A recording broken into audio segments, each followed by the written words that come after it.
ಗಾಡಿ ನಾವು ಉಲ್ಟಾ ಹೊಡಿತಾ ಇದೀನಿ. ಏನಕ್ಕೆ ಅಂತ ಗೊತ್ತಾ? ಒಂದು ಮ್ಯಾಟ್ರ್ ಐತೆ, ಬನ್ನಿ ತೋರಿಸ್ತೀನಿ. ಇಲ್ಲಿ ಏನಾಯ್ತು?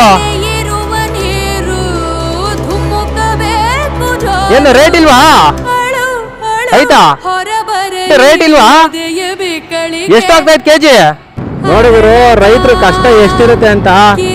ಬೆಳೆದಿರೋ ಬೆಳೆನೆಲ್ಲ ತಗೊಂಬಂದು ಈ ತರ ತಿಪ್ಪೆಗೆ ಹಾಕ್ಬೇಕಾದ್ರೆ ಆಗುವಂತ ನೋವು ಅಷ್ಟಿಷ್ಟಲ್ಲ.